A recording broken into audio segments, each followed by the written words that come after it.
Sacrificing is like trading. Do you know why I say so? My name is Marshall, and I want to talk to you about the culture of sacrifice in Islam.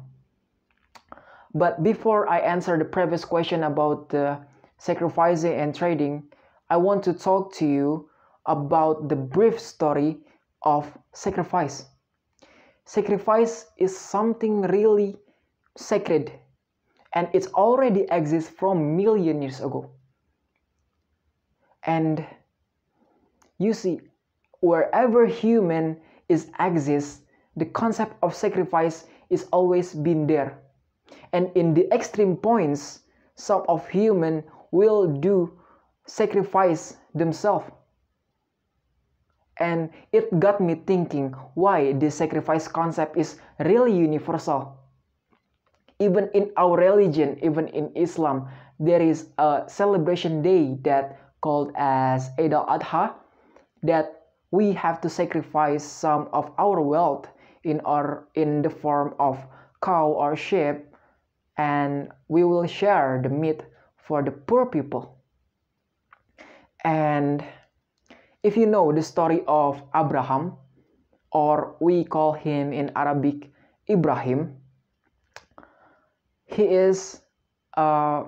asked by Allah to sacrifice his own son, which is Prophet Ismail. And do you know how long Abraham has waited to have a son? Do you know how long Abraham waited for Ismail? 86 years.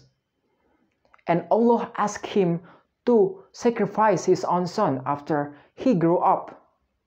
After 86 years of waiting.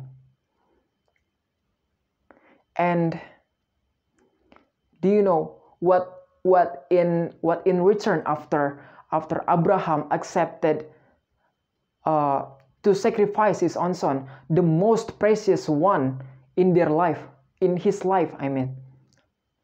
What in return? Abraham get a better position in the world. Abraham called as the father of all nations, and Abraham always being spoken. His name is always being spoken when we are praying. Allahumma salli ala Sayyidina Muhammad wa ala Sayyidina Muhammad kama sallaita ala Sayyidina Ibrahim wa ala Sayyidina Ibrahim. See, with great sacrifice, with he sacrificing his own son, and he accepted the order of Allah, he get the reward. He get big reward. So the thing is, with great sacrifice comes great reward. That is the trade. That is the trading that I talk about. And then for the next is, if we want to connect this concept of sacrifice with reality, we can see from this perspective. If you see the people that has a great job, that has a really like dream job, that has a successful life, it means that they have sacrificed many things in their life to get to that position. Perhaps they sacrifice their time, they sacrifice their energy to get to that position. And then there is a story about another story. If you want to talk about the sacrifice, there is a story about Qabil and Habil. So Qabil and Habil asked by Allah to sacrifice something, to do a sacrifice, and Habil is sacrificing a sheep, and Qabil is sacrificing a grain of rice that is not even edible. And Allah will choose the sacrifice that is better, which is Habil's sacrifice. He sacrificed a sheep, and because of that, Qabil is really envy for Habil, and Qabil killed Habil. And this story is really related to our life right now.